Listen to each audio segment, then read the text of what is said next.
Imagine Emperor Tiberius during these glorious days of the Roman Empire. One day he receives a goldsmith that brings a little shiny plate that looked like silver. This man swears that he managed to obtain this silver from clay, and also that he was the only one who knew how to obtain it. Emperor Tiberius sees the plate, but it is incredibly light. It's not like the regular silver. But the problem is that instead of seeing the potential that it had, he saw a little bit of a threat to all of his treasury, so he chopped off the head of the guy.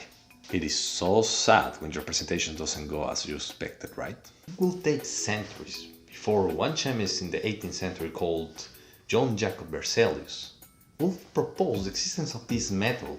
The problem is that he could not get this metal from the oxide in a regular electrolysis process, but he just decided to leave it there. Even when he could not reduce this mysterious metal, he decided to call it aluminum. Well, later on, Sir Humphry Davy decided that aluminum sounded cooler, so there you go.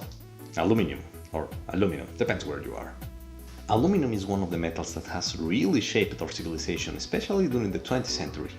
It is incredibly light when you compare it to other kinds of metals like steel or copper. Airplanes, cars, bicycles, all these applications require lightweight materials to be constructed, and by now the lightweight champion is still aluminum. When you have pure aluminum, it's not really that strong. However, when you start to combine it with other elements such as copper or magnesium, for example, you can really increase its strength.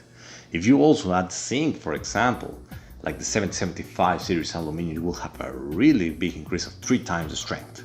And the best part is that using thermal processes such as solution strengthening or age hardening, you can increase the strength of aluminum up to 7 times when compared to pure aluminum. Another amazing property of this metal is the corrosion resistance. Take one piece of steel and one piece of aluminum and put them both outside in your balcony during the rainy season.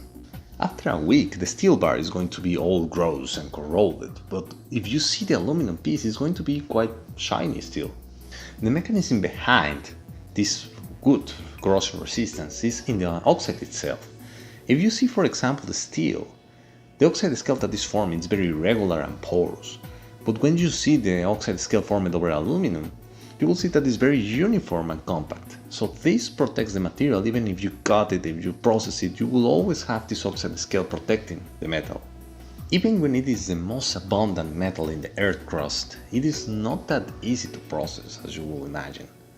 It took a lot of effort and a lot of scientific development to be able to reduce the metal in large quantities.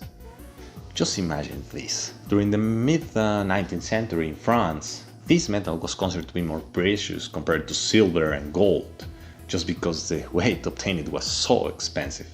During one of his banquets, Napoleon III gave all this aluminum cutlery only for the most VIP guests, and all the rest of the commoners will use just things like gold and silver, for you to imagine how valuable it was.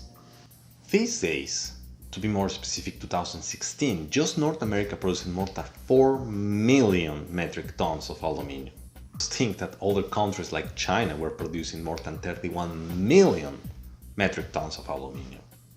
This is just to give you an idea of how much the aluminum industry has evolved through the years.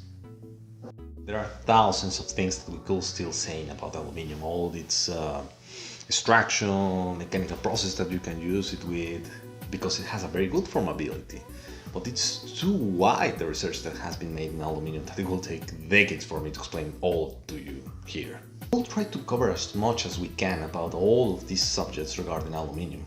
This is just a small introduction about aluminum, but we want you to understand how important is this little shiny friend of ours in the development of our human society. Thanks to aluminum, we have seen that now the sky is not even the limit. Hope you like this little introduction. If you want to see all the citations, they are in the description of the video, and also if you have any comment or you want to ask a question, just leave it here and the metsoc team will try to help you to understand a little bit more about this. My name is Luis and I am a member of the metsoc.mcgill Executive Chapter. If you want to know a little bit more of this, also just contact us. Thank you very much and see you soon.